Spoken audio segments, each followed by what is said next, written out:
Welcome to this episode of On Sabbatical with Dr. Crystal. I'm Dr. Crystal, and in this channel, we showcase people who are living their dreams abroad.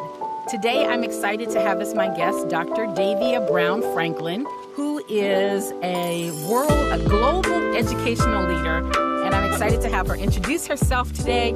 We're going to be talking about how she arrived in Bangkok, Thailand, and some of the other international experiences she's had before she arrived in Bangkok. Thank you and welcome to the show, Dr. Davia. Thank you so much. Thank you for having me. I'm Dr. Davia, and I am living in Thailand, Bangkok, and I have been in administration and education leader for years, and it's been great. I have had the opportunity to work at a leading teaching institution in New York City, Bank Street College of Education.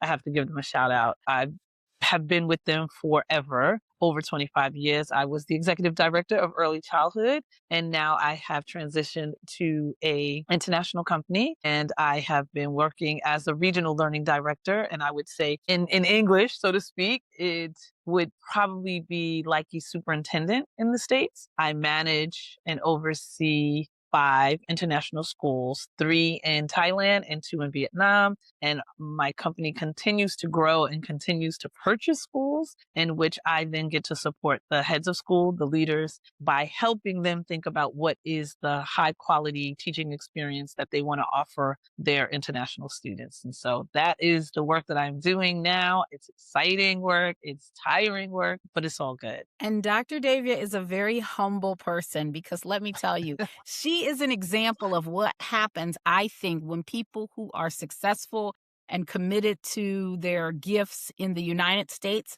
start to think globally to expand their career and think about ways in which they can support other people outside the U.S. with those same valuable experiences and ideas. She is also a YouTuber, and I know her because we are in a YouTube collective of sisters together. And she has been such an inspiration to me, so much so that I came to Thailand. I mean, I was coming to Thailand at some point, but when she moved to Thailand, I was like, oh, I'm coming to Thailand in December. So Absolutely. I consider it a privilege that I've had the opportunity to be in Thailand and to be a guest in her home and hang out with her so much in these last, 2 months, I guess I've been here. Yeah. So we'll talk more about that at the end, but we want to start out with a little bit more of a career focus because my channel actually started as a career transitions channel. I myself changed careers 3 times. I actually was a mechanical engineer in a corporation, in a factory, wearing the locks and the steel-toed shoes and the hard hats and the safety glasses. It's hard to imagine that. I wish that I still had, we had real pictures in those days, not digital pictures. So God only knows what happens with actual pictures. Yeah, so I've come a long way myself, and I really love the idea that just like I ended up where I am in this where I am today is almost like a global international assignment from where I started. But I do think that we often, especially if you're a woman of a certain age, over 40, over 50, you've been doing the same thing for 10, 20 years. You begin to look at yourself only within a few degrees of where you are, a few views away from where you are, a major leap to another country, to Asia for your career. To some people, that wouldn't even be on the radar. So let's talk a little bit about, because I know this is not your first sabbatical. You are technically on sabbatical, and it's not your first sabbatical. I want to start out by talking about... Technically, right. This is technically... No, exactly. I was like, I'm technically on sabbatical. As a bridge.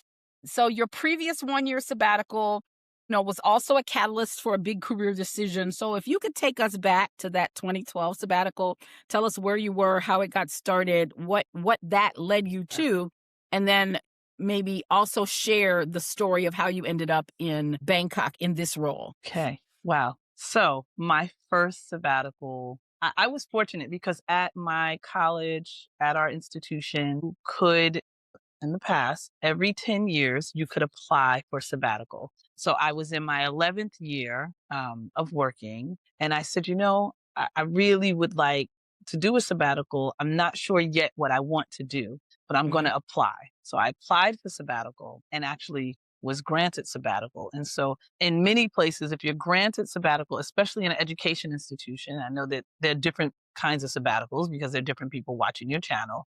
But in education, you get granted the sabbatical and then you do a project that you then come back and you share to your community about that sabbatical and how that sabbatical will influence your work that you either are currently doing or about to do. And so I was thinking about what my project was going to be. And my dean at the time had a very good friend, as strange as it is, who was managing a farm in Zimbabwe. And Okay.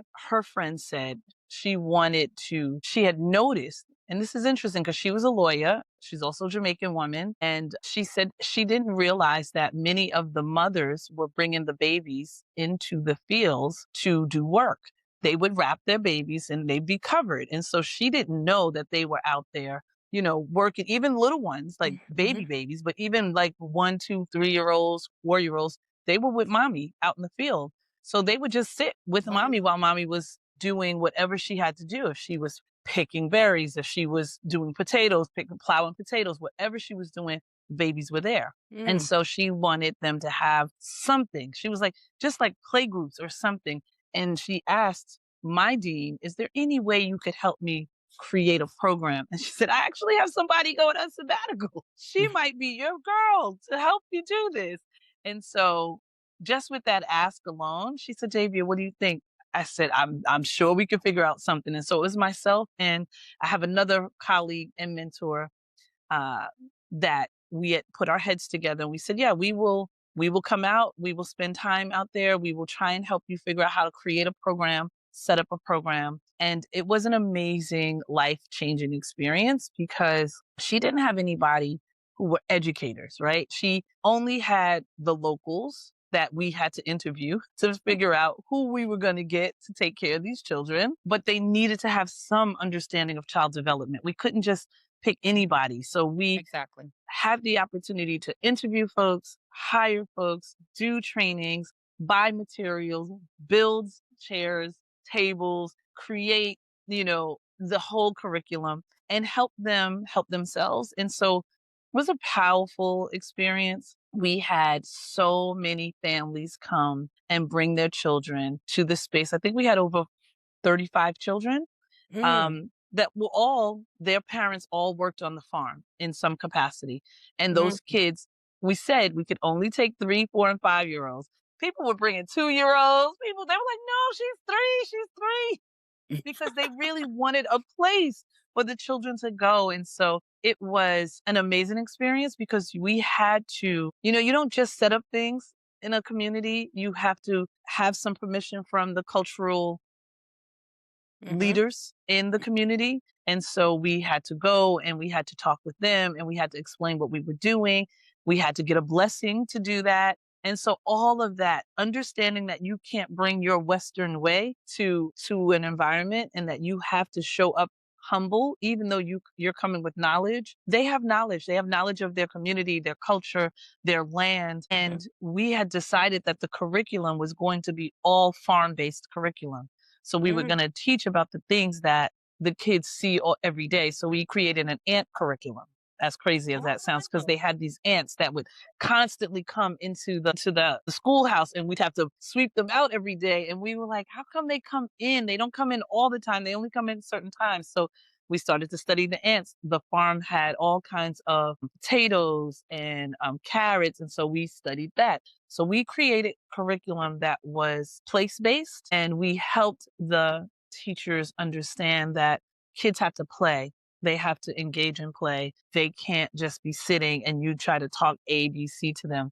So we Mhm. helped them to understand what centers were and create Mhm. play centers. So it was, I mean, honestly, it changed my life because I realized that school is school and good quality education can transfer, right? No matter where you are, can transfer. That's And something when you I learned in train, Chiang Mai. They do that. yes, Yep. That's a whole word. yes, That's a whole word. Yes. that's a whole word, right? And Yes. so Without the tests teachers, and the this yes, and the that and the other. Yes. yeah, yeah. And the teachers, even though they hadn't been formally trained, Uh-huh. we wanted to upskill them with a lot of basic knowledge around how kids learn and what you should look for. And I say all of those things because even as I started to currently think about, I need to find another experience that opens me up to the world and gives me cultural perspective. I didn't know where I was going to be applying. I just knew I was going to be applying. And it Mhm. took that experience had stayed with me, right? Because you have your sabbatical, you go back home. We continue to stay connected to the school after 2 years. Unfortunately, because of the political system in Mm, Zimbabwe, the school has not been able to maintain. It closed mhm, down after about 4 years. And mm, the person who was managing the school, she moved on to Jamaica, but also asked us to do the same thing in Jamaica if we were mm. willing and we were able to do so. And so that experience I love was life altering Mhm, because it gave me this broader perspective, not only about how you work with different people in their own community, but there are political systems at play all the time. And you have to either learn how to play within that system or get pushed out of the system. And that things shifting me, like things shift. I hate to say in an election season, things shift all the time. And so depending on who's in power, there's just so much that goes into that. But those mhm, experiences stayed with me. And I wanted to use those experiences as I came back to work. I realized that we can create really high powered professional development if people can do things. They can't sit and listen to conversations about research. They have to have hands-on experiences. And not that I wasn't doing it in that way. I think I fully leaned into the fact that it mhm, needs to be hands-on. We need to mhm, talk a little bit about the research, but they need to do things. They need to experience things by trying to build it and then try it out. And I think it definitely shifted for me how we offered professional learning to teachers and leaders in a way that I'm still trying to make sure that my current heads of school don't just talk at their teachers, but that they offer them real experiences where they learn how to do something by doing the thing. It really mhm. matters. Yeah. And what one of the things you're sharing reminds me is that development doesn't end in childhood, that even as No. adults, there are principles of development that are Yep. experiential that the research Yep. says is going to stick with you longer than if you Absolutely. tell me or describe it or I listen to it or I watch a Right. video that when I have to do Right. it, project-based learning. I have been a real advocate for that in my career working with other faculty or even as a coach, just Yep. having people have these experiences and having to struggle through something and then have the conversation of thinking Yeah. through and processing and reflecting on what worked well, what didn't work Yep. well, what were the steps, all of these process oriented questions is a powerful way to think about learning. And I feel like that's not like new. I feel like it's something my mother was a teacher. I No. feel like it's something I heard and saw my Yeah. mother do and talk about in the 70s and 80s when I did not Absolutely. anything to do with education as a profession, but I think we're kind of it's like the old things are coming new again, they're coming back Everything around. is cyclical. Yes. Everything is cyclical. Yes, yes, Yes. yes, and even more so now with AI, people are just beginning to sort of gloss over there's just too much information. It's not sustainable. But I wanna go into this conversation around the global mindset. So Yeah. having been a leader in the US with nonprofits and now working for a British international school, what's been sort of some of the biggest differences in terms of leadership, styles, values, cultural values, and particularly you as a woman of color, how are you embracing this transition? Like what's worked for you? What are some thoughts that you have for other people who might be, dreaming of this type of transition? What are some of the Mhm. big differences to pay attention to as you go from domestic to global as an educational leader or just as a leader in general if you're going to be going into a career or work like a job situation, a career situation. Yeah. I will say the first thing is you have to stay being a learner. You cannot come with Mhm. a mindset that you know it all. You know this much, very little. And if you start off saying, I'm a learner and I'm a curious person, and I'm going to always take a curious stance, a stance of, let me ask the question. Let me see what they mean. Let me observe. Let me be an observer. And then let me wonder about and wonder out loud about what you're noticing. Gee, I'm noticing these things. I wonder why that happens. Is it a cultural reason why certain things are happening? Right. So, one, you have to be a learner and you have to stay being a learner. You also need to start reading, right? Everything in America is America centric. Everything is about US being US egocentric, US centric. You must be global in the sense of in international spaces, families, students, kids, teachers, everyone has had a much more broader experience. It seems as though, you know, Mhm. I Mhm. I'm working with people who speak 3 languages. I only speak English. I'm so mad about that. I'm so mad that I'm not fluent in something else. There are people in my office who speak Thai, speak Russian, and speak French. What? How is that? Well, because they lived in France, they taught in Russia, and now they're in Thailand and they're picking up language. So you have to stay global and understand that it's a global economy that makes the world go round. And so if it's to even just start listening to podcasts and news stations from at least where you might be interested in going, even if you don't understand, start understanding some of the nuances, start following YouTubers who are from that particular region so that you can hear and Mhm. learn about the space culturally and then understand that the values that you have are usually transferable, right? If you care about people, if you're an empathetic person, if you believe in community, all those things matter even in a global space. So you don't have to have fear about that. Know that your good knowledge has a place to meet up with other people and their good knowledge and experiences. I think that the biggest challenge for me is that I've come from a non-for-profit and I'm working for a for-profit. I've never worked for a for-profit, right? So the industry is different because there's a market around management, enrollment, KPIs. Those things are unfamiliar to me, but the school portion and the learning portion, that's all the same, right? Learning is learning. School is Yeah. school. And parents want, no matter what environment you're in, they want the best for their kids. They want their kids to have an amazing teacher and an amazing learning experience and an amazing atmosphere with a good school leader. So all those things are true. The things that, and so you have to think about your work.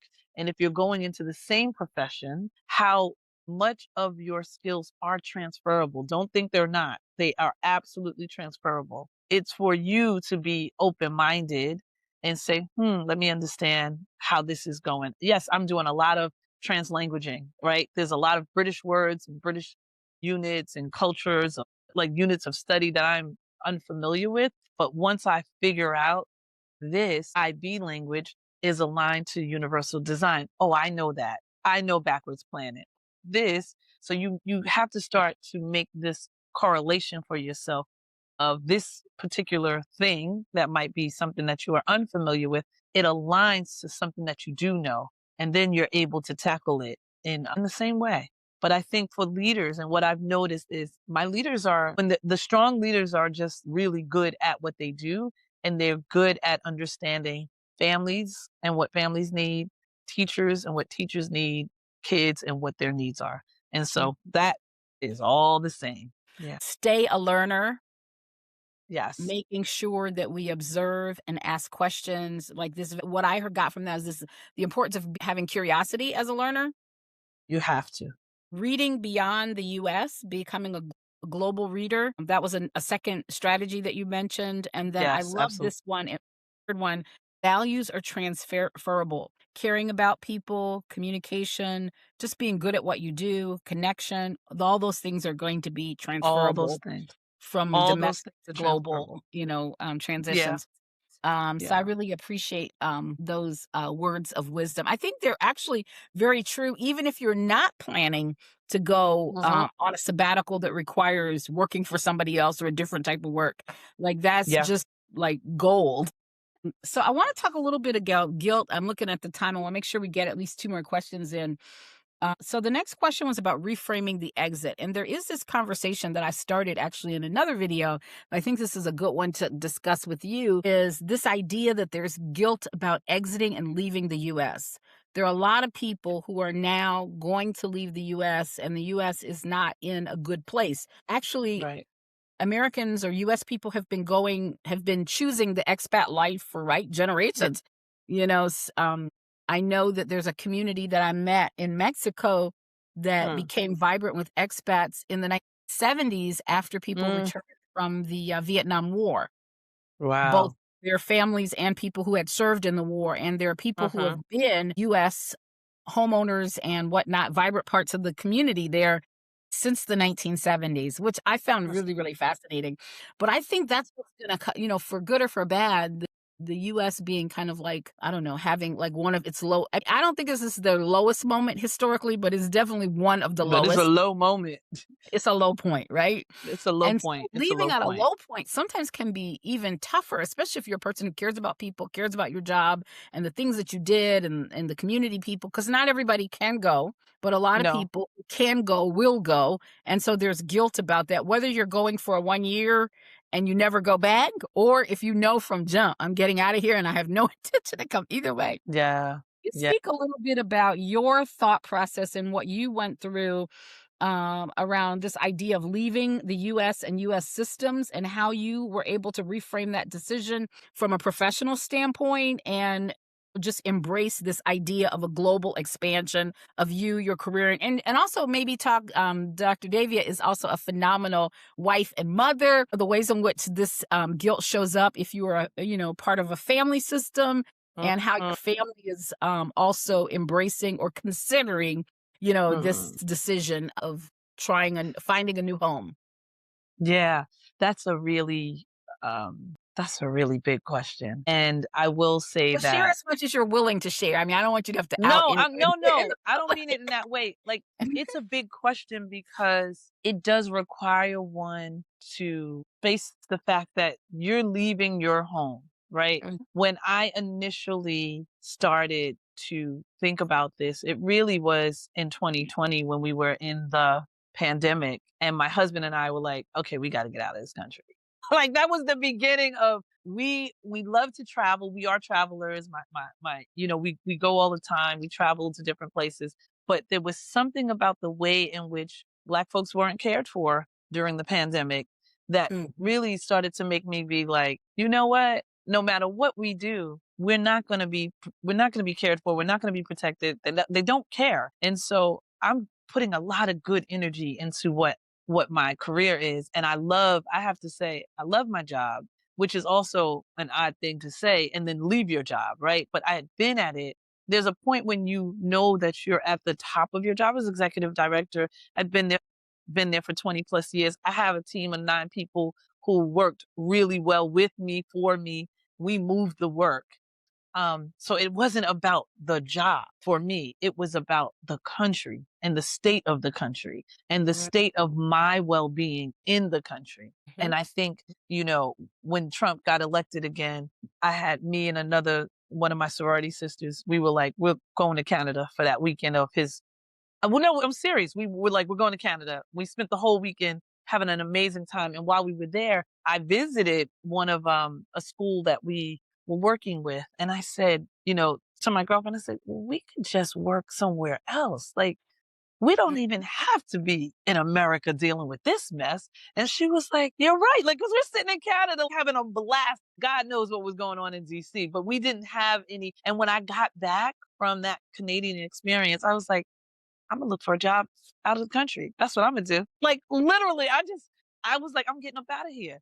And I turned to my husband. I said, I know we've been talking about retiring early and living abroad. We've been talking about potentially living in Portugal, potentially living in Italy, living half a year in Barbados because that's where he's from. And I mhm, said, but I'm gonna expedite this because I'm gonna look for something. And I just said it out loud. And thank God I have a man who's like, absolutely, do what you need to do. He was like, you want to find a job? Go for it. Now, of course, I wasn't expecting that was January, right?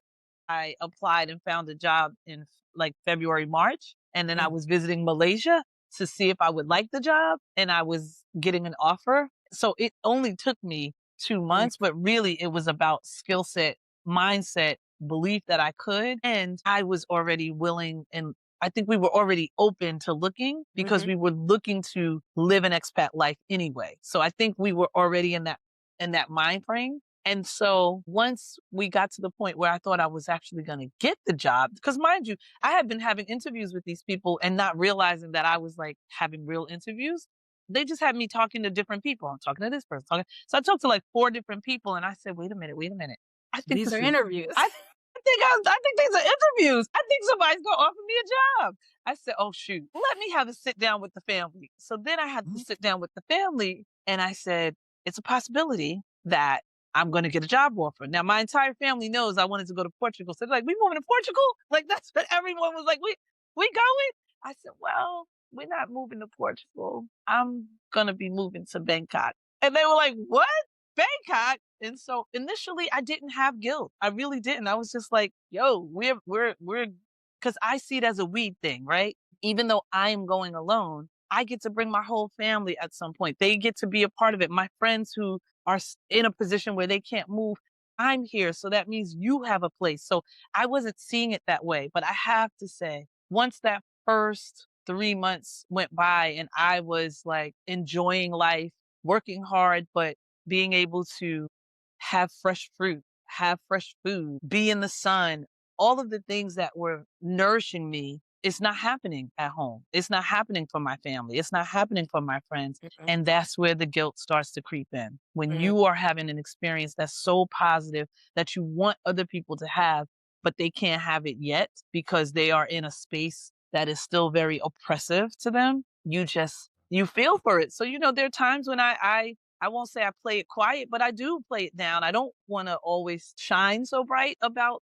living abroad, but I do say to everyone, you need to figure out a way to have an experience, to get a sabbatical, to get out of whatever it is. And yes, you will feel a sense of guilt. You will feel a sense of, I won't say loss, but there is a sense of not being able to be there for the things that matter, but you have to stay connected in the ways that you can, right? So I talk to my family. I mean, Dr. Crystal knows we talk twice a day. We talk all the time. The unit is very strong. That's what we call ourselves. And we stay connected and we stay checking in on each other about everything. I think there are friends that I lived in the same neighborhood that I didn't speak to on a weekly basis that I now speak to because I'm so far away. I have set check-ins with friends that I have a Tuesday check-in, I have a Saturday check-in, I go to church online on Sunday, so there's ways that you can stay connected and not feel so guilty and know that you can be a conduit for anyone who wants to come through, which is why I'm always saying, you what, come on to Bangkok. I'm here. If I can help someone see that there's an option for them, I want that to be. I have friends coming. I had Dr. Crystal stay with me. I have friends coming next week. And I know it's not easy. I know people, I made it seem like, wow, I, I put my mind towards something, but God made it be, right? And my family was willing to say yes to me, support me in this move. And there is guilt. There is a lot of guilt at times, but I pray through it and I know that I can be a light for somebody else who wants to see a way to do this. Yeah. Yeah, I love the way you put that. I also think it's a good place to say that Dr. Davia set a new standard for me and my children on communication. I watched how much she was talking to her family. I was like, oh no, we got to do better because I want to talk to them, but I always feel like it's too much. And I was like, guess what? We're now checking in every day. And you know what? It's probably been what, maybe a month? I mean, it started before you left, but by the time you got back, we were kind of doing 75%. We were doing C plus B minus work. But now the thing we really like look forward to, I was like, oh, I can't wait Yes. today to tell Deborah about this. Yes. I can't wait to Yes. text David a picture of this. Now, my son, being a boy, he doesn't want to talk to me every day. But we check in. I send him a picture. I send him a Yep. quote. I send him Yep. a message and he responds. But we are also frequently communicating on a daily basis compared to Absolutely. before.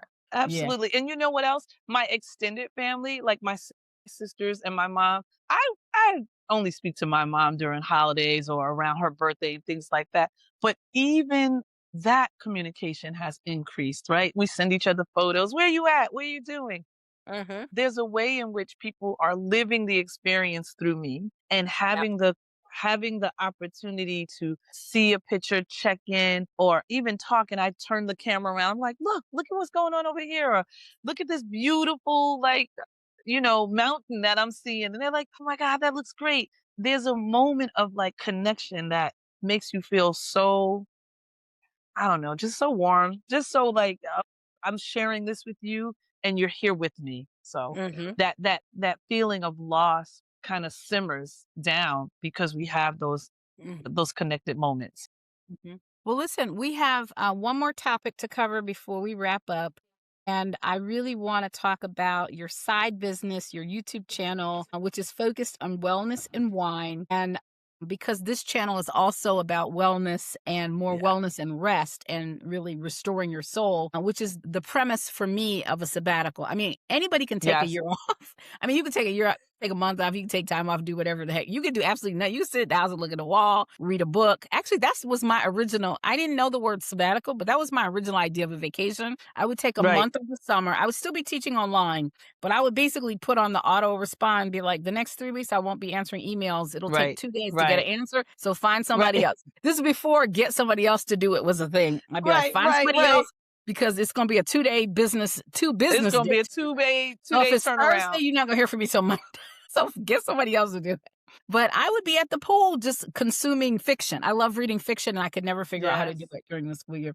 So this idea of wellness for me has radically been redefined. The fact that I would Right. come all the way to Asia to learn about blending herbal teas and take a writing class and I'm actually Yes. posting poetry on Substack. So please check out I my love Substack. it. But you are dedicating your channel to wellness and wine, which I love. So, talk a little bit about your interest in wine, how the idea for the channel came about, who your target Yes. audience is, and maybe Yes. even how YouTube can be a part of someone's journey to figuring out their next spark or chapter. And how do you know what you should be doing? Absolutely. Absolutely, Mhm. absolutely. Well, I have to tell you, in my work and all of the folks that are around me who are, many women of color who are high level CEOs, high level business people, Mm, high level lawyers, I was like, why are we doing all of the things? Everybody I know is doing all the things. We mommies, we are like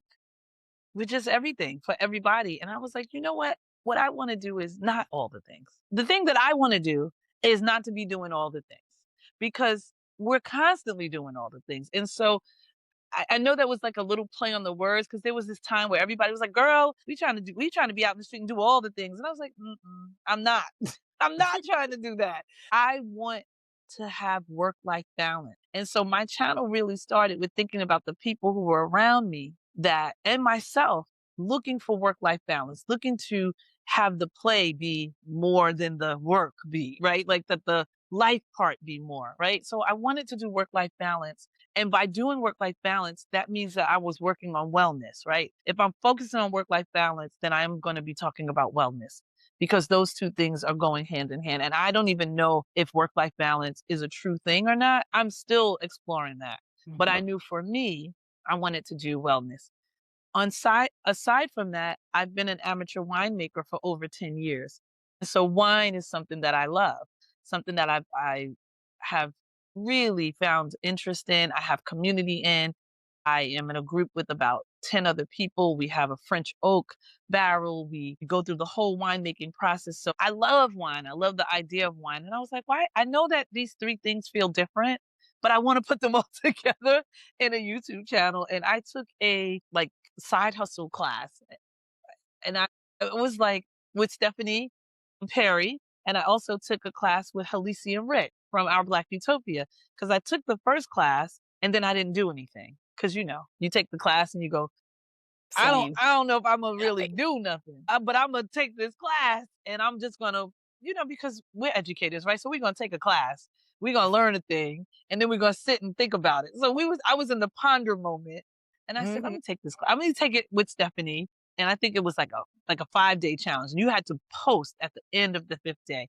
And our Black Utopia was the same way. You had to post immediately, but I couldn't get myself to post. And then I said, "All right, I'm just gonna do it." And so I just, I just put something out. But I really was it was important to me to hold all those pieces, work-life balance, wellness, and wine, because all those things matter to me and all those things are who I am.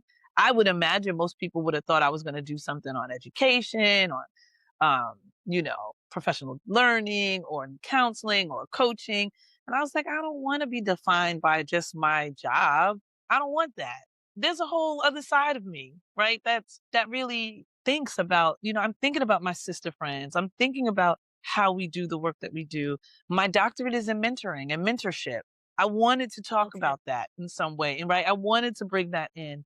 And initially I was thinking, well, I don't really know how to do mentoring online. Like I don't know how to do that. So what I want to do is I'm just going to start this YouTube channel for me, really. And I'm just going to talk my talk and maybe others will come to it because they too are thinking about work-life balance and wellness, or they have an interest in wine. And so I was like, my audience is, I always say, mature women of color, but I have a range of people who come to my channel. They're from 30 all the way up, right? And so Mhm. you don't know who's coming. It's targeted. The audience is mature women, but I do have some brothers who stop through. They check my content out and they put a little note in or they give me a comment. I do feel that it And was a very Marley, personal. I know Yes, whenever and my I'm live, daughter. she's one of the most faithful people. I love that. My daughter comes to almost every live. She has encouraged me when I was like, I don't know if anybody's listening. She goes, but that's okay. I'm listening, mom. And I Mhm. so appreciate her for that because she's always like, I'm there for you. I try to be there for her. So she's like, you want to do this? And even the idea of starting a YouTube channel, I didn't know what I was doing. I'm watching YouTube. I'm looking at videos. I'm trying to teach myself new. Listen, the old dog is learning new tricks, and Dr. Mhm. Crystal, because you're doing it yourself, just figuring it all out. And so then joining the collective with you and Dr. Maya and Marissa and Halise and Vaughn and Yeah, Elise, like shout out to having Sisters of Influence. I mean, they shout are out to Sisters of amazing. They brought us Influence. together.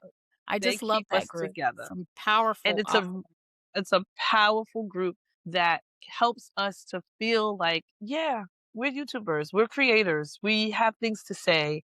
And I do want to grow my channel. I do want to do some coaching from it. I do want it to turn into a space where sisters can potentially come together for retreats. I know you would like to do something in that way. I'd love for it to really think about that work-life balance and figure out how to leverage it. I'm not there yet because why? Because I'm still working a full-time job. But that's I what you got to love give up. You got to get away from them full-time jobs. I'm telling you, it's life-changing.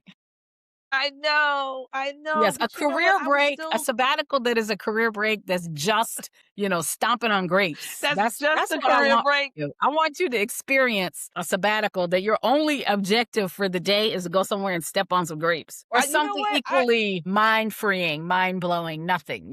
Yes. Yes, I receive that. I receive that. Mhm. I love to learn.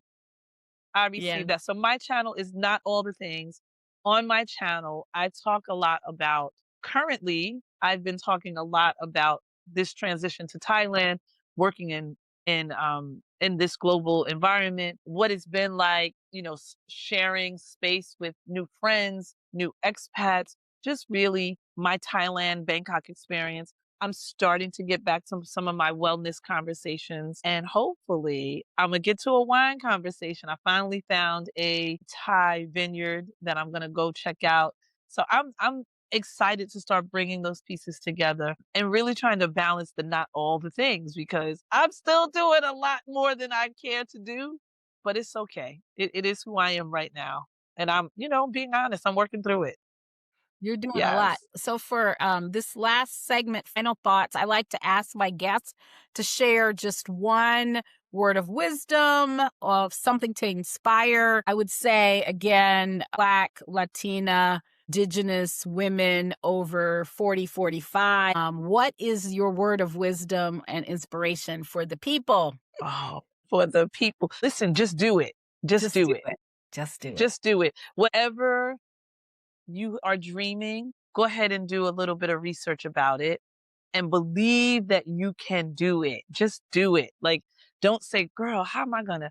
I want to live in Paris. Go ahead and figure out how you can do that, even if it's just for a week, because you can be in you can be in an Airbnb, living in a community, and feeling like, oh yes. So whatever it is, just do it. Just don't be scared. Take a step, do the research, and then just do it. Don't censor yourself.